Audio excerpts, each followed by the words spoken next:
Hi, everyone. I want to say thank you to Deanna and the Tree people and the Tree community for having me here. It's a real pleasure to read to a room full of poets and family and friends. So I feel very lucky to be here tonight.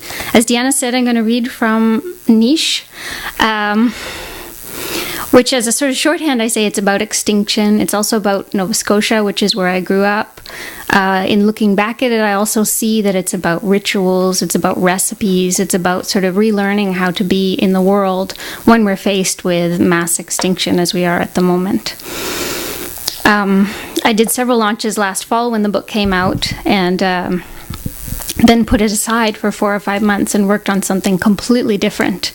And so in March, when I picked it up again to start preparing for some readings, I was reading in Nova Scotia last week as well. I was sort of like, who wrote these poems? And then I thought, and will she mind if I read them to people?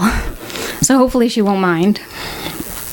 But actually, after spending the time with the book and being back in some of the places that inspired the work, I feel like I can re-inhabit this and sort of share that vision with you.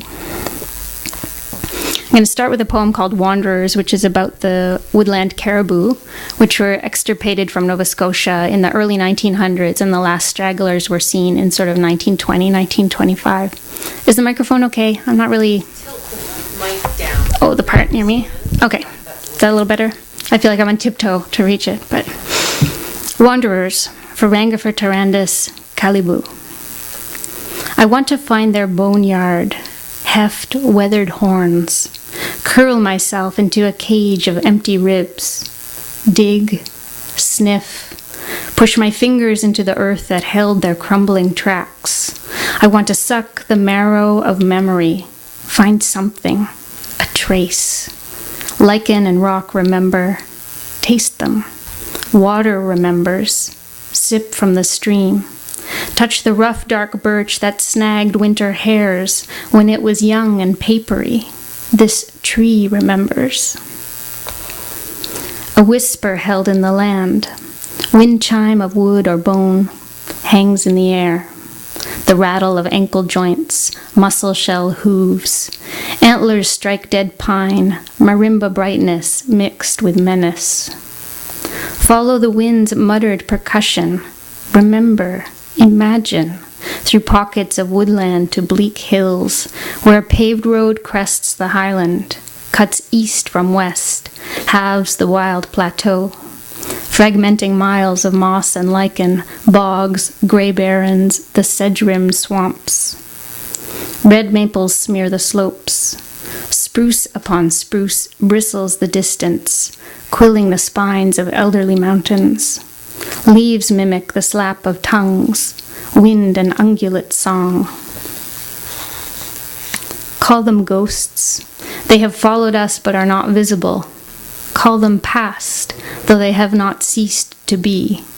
The river maps of our fingertips, our forearms curved like hardwood slopes. The thin place on the collarbone where they ford, deep pool in the ribs to conceal. Mind the wind-scoured barren. We carry their story within. It weighs nearly nothing.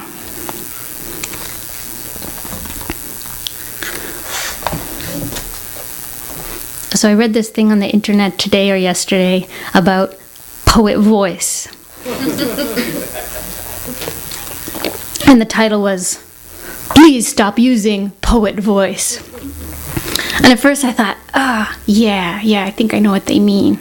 And then I read this article, which went on to say that, you've probably been to a poetry reading where the poet comes to town and tells you a few funny anecdotes about your own city and the weather in a perfectly natural voice. And then they start to read and everything becomes kind of stilted and overwrought and so on.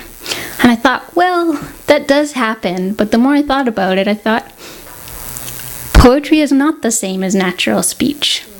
It's a kind of sacred speech, and you might want it to be effortless or humorous or whatever, but it was fascinating tonight with so many different readers to hear how everyone reaches for that special register that we use to share poetry. So I think I'm going to go home and get angrier about stop using poet voice and write a little something in response to that. So watch out, here comes poet voice. There's a little piece called Mend, and it was interesting writing this work about Nova Scotia. There were a lot of very domestic things like recipes and sewing and traditional stuff that sort of merged with the notions of things going extinct, because of course the cultural can go extinct at the same time as the species. So this is called Mend. Turn this scraggly patch of woods over the worn darning egg, the lump in your throat. Charge a wide-eyed needle with ironwood seeds, shade, mushroom spores. Draw it back and forth across the gaps, the threadbare furs, repairing the fabric of canopy and fern, carefully, so the stitches won't show.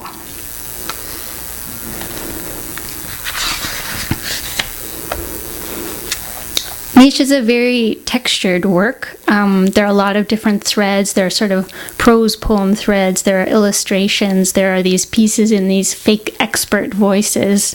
And there are little things studded throughout that I call glimpses, and these little poems about various dreamers who I imagined were people who would have the task of maintaining a connection with an extinct animal. So if you encounter the dreamers, that's sort of what they're doing. And this is the little piece that introduces the dreamers. Dreamers keep a light on, keep the fire fed, each with his or her own task, shading the brook, leaving dead wood standing, prying up highways, heaping dry earth, piling brush against low-slung branches, letting tall grass go to seed, overseeing the drifting pollen, cleaning the ocean, sweeping the night sky, planting forests, passing on stories, keeping it living.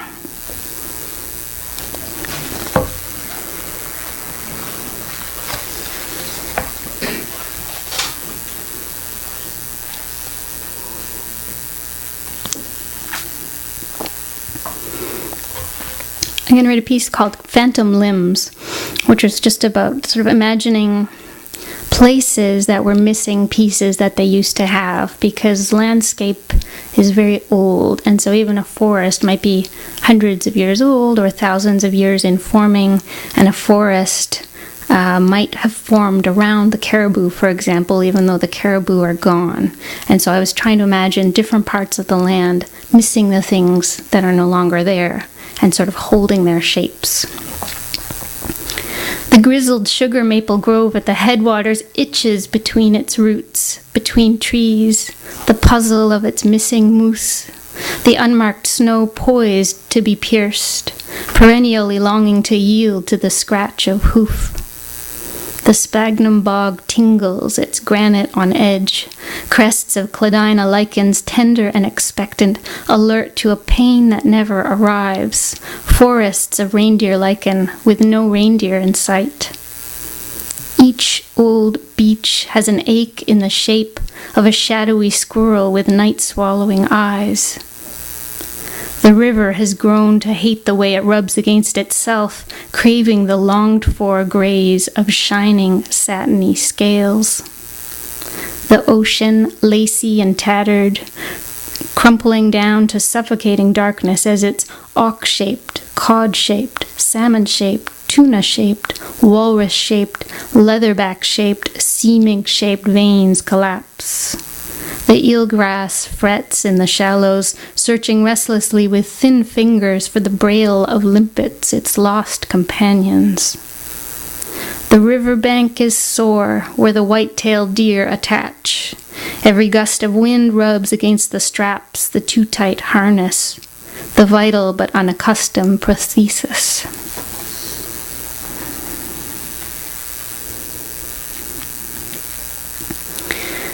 I'm very glad that poetry readings aren't like Jeopardy. It'd be awful to have that little music as I flip the pages. This is a piece called Furrow. They inhabit that velvet wrinkle between sleep and waking. Many voices, shadow bodies crammed together.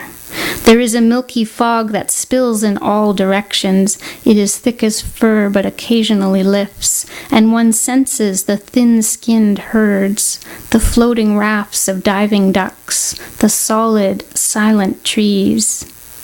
There is snow, or perhaps it is sand. There are waves silently crumbling.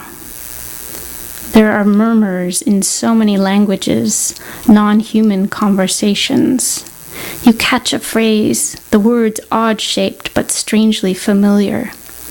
Talk contributes to the heavy mist, slipping between haunches, hanging, keeping everyone from freezing. It is icy here as an indrawn breath. This is the moment before and the eternity after, the air swollen and sore. There are worn spots here and there in this shadow world where greenish-brown forest or a rusty patch of cranberry bog shows through. From these thin places you can sometimes peer in from the waking world, glimpse dark legs resembling so many thin trees that might clatter if a breeze could find them. There are things in there we didn't know were missing. It is very hard to see, so hard to keep a tally, like keeping track of your senses while falling. Everything drifts in and out of focus, in and out of earshot or comprehension, jumbled, whispery, feverish.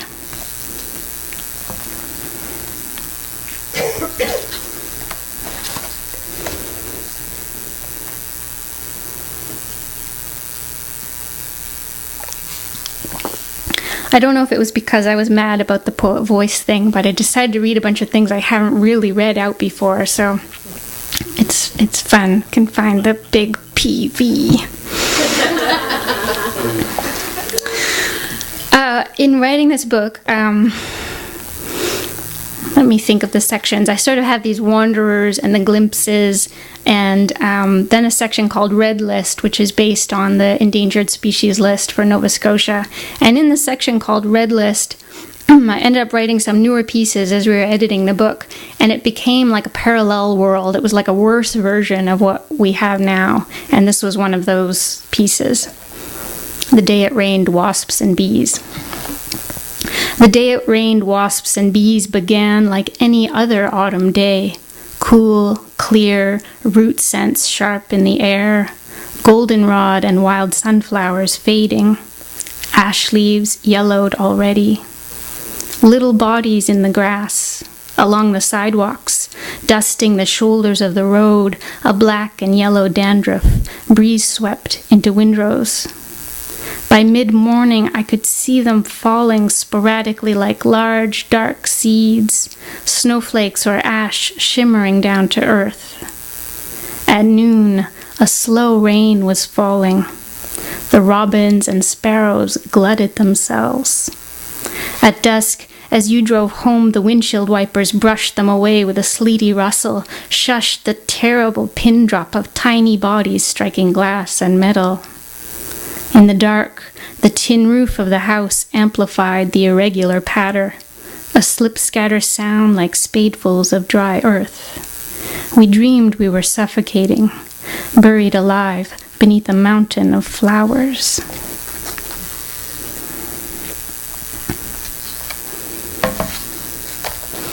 So I'm also going to read a few sections from the title poem, Niche. And in thinking of that person who wrote this book, I sort of think, how audacious to try to write a poem about what humans are here for. What was she thinking? And this is a poem that came very late in the formation of the book. And so I think I was already sort of reaching ahead to my next project a little bit, which is something that can kind of happen when writing spans several years. So I think it helped me sort of consolidate what I'd been thinking about, but it was getting too big for what was here. Anyway, I haven't read this one out at all, so it's going to be fun to read just a few parts of it. And it begins with the image of Earth from space, and the thought that we're maybe never the same after we saw that. What if that newborn glimpse, the luminous blue Earth beading the coal-black universe, aged and irrevocably changed us all? What if brief exposure to that cloud-marbled, foreign, familiar, delicate moon mirror awakened something? What if the panic pricked by erratic weather, rising with sea levels, the widespread heartache of riots and upheaval is tied to the evolution of empathy? What if it has taken thousands of wars, centuries of shifting colonization, imperialism, slavery, nuclear disasters and toxic waste, civil strife and child armies, female genital mutilation, collapsing ecosystems and garment factories, deforestation, desertification, seed Nazis, and amoral corporations to make us more humane? What if what doesn't kill us makes us kinder?